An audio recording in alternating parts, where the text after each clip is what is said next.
Praise the lord. ప్రభు పేరిట మరొక దినంలోకి మీకందరికీ వందనాలు. ఈ దినం పరిశుద్ధాత్మ దేవుడు మన కొరకు ఏర్పాటు చేసుకున్న వాక్య భాగము యోహాను సువార్త 13వ అధ్యాయము 21-38 వచనాలు. యేసు ఈ మాటలు పలికిన తర్వాత ఆత్మలో కలవరపడి, మీలో ఒకడు నన్ను అప్పగించునని మీతో నిశ్చయముగా చెప్పుచున్నానని రూఢిగా చెప్పాను.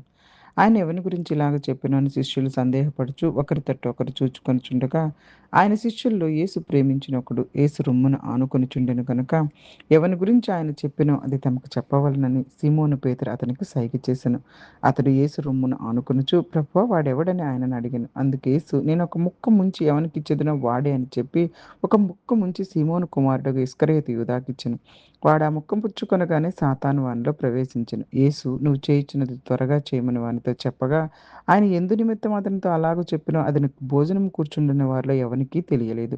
డబ్బు సంచి యూదా యొద్ద ఉండెను గనుక పండుగకు తమకు కావలసిన వాటిని కొనుమనైనను, బీదలకేమైనా ఇమ్మనైనను యేసు వానితో చెప్పినట్టు కొందరు అనుకొనిరి. వాడు ఆ ముక్క పుచ్చుకొని వెంటనే బయటికి వెళ్ళెను. అప్పుడు రాత్రివేళ. వాడు వెళ్ళిన తర్వాత యేసు ఇట్లనెను, ఇప్పుడు మనుష్య కుమారుడు మహిమపరచబడి ఉన్నాడు. దేవుడును ఆయన యందు మహిమపరచబడి ఉన్నాడు. దేవుడు ఆయన యందు మహిమపరచబడిన ఎడల దేవుడు తన యందు ఆయనను మహిమపరచును. వెంటనే ఆయనను మహిమపరచును. పిల్లలారా, ఇంక కొంతకాలం మీతో కూడా ఉందును. మీరు నన్ను వెతుకుదురు. నేను ఎక్కడికి వెళ్ళుదునో అక్కడికి మీరు రాలేరని నేను యూదులతో చెప్పిన ప్రకారం ఇప్పుడు మీతో చెప్పుచున్నాను. మీరు ఒకరినొకరు ప్రేమింపవలెనని మీకు క్రొత్త ఆజ్ఞ ఇచ్చుచున్నాను. నేను మిమ్మల్ని ప్రేమించినట్లే మీరును ఒకరినొకరు ప్రేమింపవలెను. మీరు ఒకని యెడల ఒకడు ప్రేమ గలవారైన యెడల దీన్ని బట్టి మీరు నా శిష్యులని అందరూ తెలుసుకుందురు అనెను. సీమోను పేతురు, ప్రభువా నీవెక్కడికి వెళ్ళుచున్నావని ఆయనను అడుగగా, యేసు, నేను వెళ్ళుచున్న చోటుకు నువ్వు ఇప్పుడు నా వెంట రాలేవు గాని తరువాత వచ్చుదువని అతనితో చెప్పెను. అందుకు పేతురు, ప్రభువా నేనెందుకు ఇప్పుడు నీ వెంట రాలేను అనెను. నీ కొరకు నా ప్రాణం పెట్టుదునని ఆయనతో చెప్పగా, యేసు, నా కొరకు నీ ప్రాణం పెట్టుదువా? ఆయనను ఎరుగువని నువ్వు ముమ్మారు చెప్పకముందే కోడి కూయదని నీతో నిశ్చయముగా చెప్పుచున్నాను అనెను. హల్లెలూయా! హల్లెలూయా! పరిశుద్ధ ఆత్మదేవుడు ఈ వాక్య భాగాల ద్వారా మనతోటి మాట్లాడడానికి ఇష్టపడుతూ ఉన్నారు. యేసుక్రీస్తు ప్రభువారు 13వ అధ్యాయం మొదటి నుంచి చూసుకుంటే శిష్యుల యొక్క పాదాలు కడిగారు. అది మనకందరికీ తెలుసు. ఆయనని ఇక సిలువకు అప్పగించకపోయే ముందు జరుగుతున్న సంఘటనలు. ఇక్కడ కూడాను ఈ యొక్క కంటిన్యూషన్‌లో ఇస్కరియోతు యూదా యేసుక్రీస్తు ప్రభువారికి చేసే ద్రోహాన్ని క్లియర్‌గా మనకి ఇక్కడ తెలియపరుస్తూ ఉన్నారు. ఇక్కడ యేసుక్రీస్తు ప్రభువారు మీరు ఒకరినొకరు ప్రేమించుకోండి అనేటువంటి ఒక కొత్త ఆజ్ఞను తెలియపరుస్తూ ఉన్నారు. అలాగే పేతురు గారు తనను తిరస్కరిస్తారని కూడా ముందుగానే చెప్తూ ఉన్నారు. చూడండి ఇక్కడ మొదటి వచనాలు 21 వచనంలో, ఆత్మలో ఆయన కలవరపడుతూ మీలో ఒకడు నన్ను అప్పగిస్తాడు. ఈ మాట చెప్పినప్పుడు యేసుక్రీస్తు ప్రభువారు ఆత్మలో కలవరపడ్డారని రాయబడింది. అంటే ఆయనకు తనపై జరిగే ఆ యొక్క బాధ, అంటే 3 సంవత్సరాలు కలిసి నడిచినటువంటి శిష్యుడైన యూదా గారు ద్రోహం చేయబోతున్నాడనే బాధ ఉంది.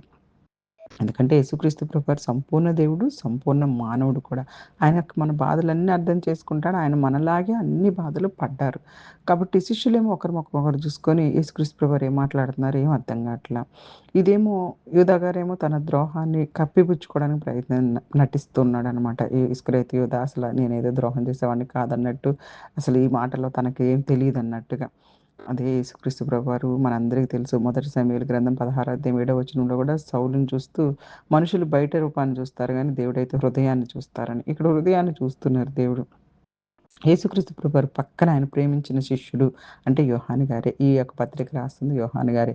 అందుకే యోహాను గారు తన పేరుని ప్రస్తావించుకోకుండా ప్రేమించిన శిష్యుడు. అవును, యేసుక్రీస్తు ప్రభువారు ఎంతగానో యోహాను గారిని ప్రేమించారు. కూర్చొనున్నారంట. అప్పుడు పేతురు గారు యోహాను గారు చాలా దగ్గరగా ఉన్నారు కాబట్టి ఆయన ఎవరు ఆయన్ని అప్పగించేది, అడుగు అడుగు అని చెప్పేసి ఏదో ఒక కొంచెం సైగ చేస్తున్నాడంట. అప్పుడు యోహాను గారు మెల్లగా యేసుక్రీస్తు ప్రభువాని అడుగుతున్నారు, ప్రభువా ఎవరు అని చెప్పేసి, ఎవరు నిన్ను అప్పగించేది అని.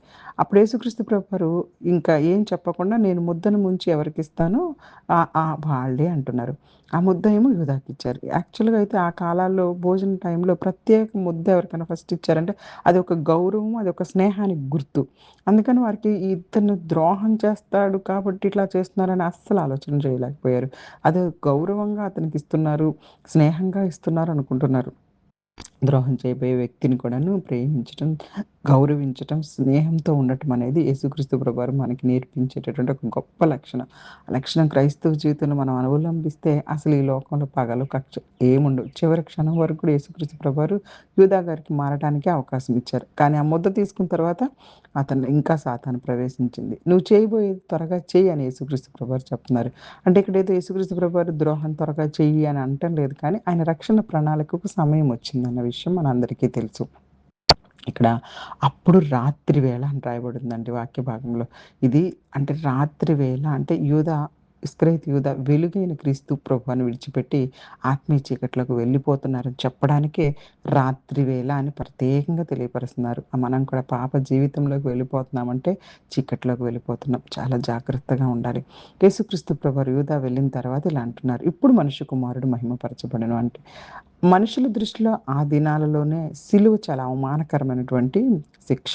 సిలువ శిక్షకు దేవుడు వెళ్ళబోతున్నాడన్న విషయం యేసుక్రీస్తు ప్రభువారికి తెలుసు కాబట్టి, దేవుని దృష్టిలో ఇప్పుడు ఆ సిలువకు మహిమ రాబోతుంది. కాబట్టే మనుష్య కుమారుడు ఇప్పుడు మహిమపరచబోతున్నాడు. అంటే ఇక్కడ పాపానికి పరిహారం జరగబోతుంది. దేవుని ప్రేమ ప్రత్యక్షమవబోతుంది. రక్షణ మార్గము తెరవబడుతుంది సిలువ ద్వారా. అందుకే ఇక్కడ యేసుక్రీస్తు ప్రభువారు ఏమంటున్నారంటే మహిమ రాబోతుంది అంటున్నారు. ఇప్పుడు మనిషి కుమారుడు మహిమపరచబడుతున్నాడు. తర్వాత యేసుక్రీస్తు ప్రభువారు ఇంకా కొంతకాలం నేను మీతో ఉంటాను అంటే శిష్యులకు తెలియపరుస్తున్నారు. త్వరలో ఆయన సిలువ మరణాన్ని ఎదుర్కొంటారని. అయితే వారు వెంటనే అంటే ఇప్పటికిప్పుడే మీరు కూడా నాతో పాటు రావడం సాధ్యం కాదు. కానీ నేను మిమ్మల్ని ప్రేమించిన ప్రకారం మీరు కూడా ఒకరినొకరు ప్రేమించుకోండి. అంటే పాత నిబంధనలో ఏమనుందంటే పాత నిబంధనలో ఆజ్ఞలు ఏంటంటే నీ పొరుగువాడిని నీ వలే ప్రేమించాలని. ఇక్కడ యేసుక్రీస్తు ప్రభువారు ఇంకా ఉన్నతంగా మిమ్మల్ని నీ పొరుగువాడిని నీ వలే మిమ్మల్ని ప్రేమించి నేను మిమ్మల్ని ప్రేమించిన ప్రకారము మీరు కూడా నన్ను ప్రేమించమని చెప్పేసేసి దేవుడు తెలియపరుస్తూ ఉన్నారనమాట. ఎంత అద్భుతమైనటువంటి వాక్య భాగము. అలాగే చూడండి త్యాగపూర్వకమైనటువంటి ప్రేమ, క్షమించే ప్రేమ, ప్రతిఫలం ఆశించని ప్రేమ. శత్రువులకైనా సరే చూపించేటటువంటి ప్రేమ. ఇంకా ఇక్కడ మనం చివరి వచనాల్లో మీరు ఒకరినొకరు ప్రేమ కలిగిన వారే దీన్ని బట్టి నా శిష్యులని తెలుసుకుంటారు. అంటే చర్చికి వెళ్తున్నాము అని కాదు కానీ చర్చికి వెళ్ళినా బైబిల్ చదువుకున్న క్రైస్తవ ప్రేమ కలిగి ఉండటం ముఖ్యమైనదనమాట. అది మన జీవితాల్లో చూపించాలి. పేతురు గారు మళ్ళీ అడుగుతున్నారు, "ప్రభా మీరు ఎక్కడికెళ్తున్నారు?" అని చెప్పేసేసి. అప్పుడు మళ్ళా యేసుక్రీస్తు ప్రభువారు, "ఇప్పుడు నువ్వైతే నా వెంట రాలేవు. తర్వాత ఖచ్చితంగా వస్తావు" అని. యేసుక్రీస్తు ప్రభువారికి తెలుసు పేతురు గారు గూడా ప్రాణత్యాగం చేయబోతారని. పేతురు గారు ధైర్యంగా అంటున్నారు, "లేదు లేదు నేను నీ కొరకు ప్రాణం పెడతాను" అంటే. అతని ఉద్దేశం మంచిదే. కానీ పాపం అతను దేవుని యొక్క ఉద్దేశాలన్నీ కూడా మంచిగా ఉంటాయి. కానీ కొంచెం అతను అంటే తొందరగా మాట్లాడతారు కదా! అలా మాట్లాడేశారు. కానీ తెలుసు కాబట్టి యేసుక్రీస్తు ప్రభువారు కోడి కూయక ముందు నువ్వు 3 సార్లు ఎరగమని చెప్తావు పేతురు అంటే, యేసుక్రీస్తు ప్రభువారు ఇక్కడేదో పేతురుని అవమానించాలని గాని అతని ముందు బలహీనతలను తెలియపరిచారు. నిజంగా మనందరికీ తెలుసు కదా! తర్వాత పేతురు గారు నిజంగానే తిరస్కరించారు. యేసుక్రీస్తు ప్రభువారు అతన్ని విడిచిపెట్టలేదు. ఆయన ఆయనను ద్రోహం చేసుకుని ఇస్కరియోతు యూదాను విడిచిపెట్టలేదు. అలాగే 3 సార్లు యేసుక్రీస్తు ప్రభువారు ఎవరో తెలీదని చెప్పిన పేతురు గారిని గూడా ఒప్ మి విడిచిపెట్టలేదు. మనందరికీ తెలుసు కదా! తర్వాత దినాల్లో యేసుక్రీస్తు ప్రభువారిని పేతురు గారిని యేసుక్రీస్తు ప్రభువారు ఎంత చక్కగా మరలా పునరుద్ధరించి గొప్ప అపోస్తలునిగా ఉపయోగించుకున్నారు. కాబట్టి మన వైఫల్యాలు దేవుని కృపకు ముగింపు కాదు. నిజమైన పశ్చాత్తాపం ఉంటే దేవుడు మనల్ని తిరిగి లేపుతాడు. కాబట్టి యేసుక్రీస్తు ప్రభువారు తన ద్రోహం చేసిన వారిని ప్రేమించారు. అలాగే వెలుగును తిరస్కరించి ఆత్మీయ చీకటొస్తుంది. చాలా జాగ్రత్తగా ఉండాలి. అలాగే సిలువ దేవుని మహిమను ప్రకటిస్తారు. అది ఓటమి కాదు, రక్షణకు విజయ ద్వారం. మన మాటల కన్నా మన ప్రేమ ప్రజలకు క్రీస్తు ప్రభువారిని చూపించే విధంగా ఉండాలి. పేతురు గారు పడిపోయినా దేవుడు అతన్ని మరలా పునరుద్ధరించారు. కాబట్టి మన జీవితాల్లో కూడా మనము ఎవరి బలం మీద ఆధారపడుతున్నాం? మన బలం మీద ఆధారపడుతున్నామా? దేవుని కృపపై ఆధారపడే జీవితాల్లో మనందరం ఉండాలని కోరుకుంటూ చిన్ని వాక్యాన్ని దేవుడు ఆశీర్వదించి దీవించునుగాక. Amen. God bless you. God bless you.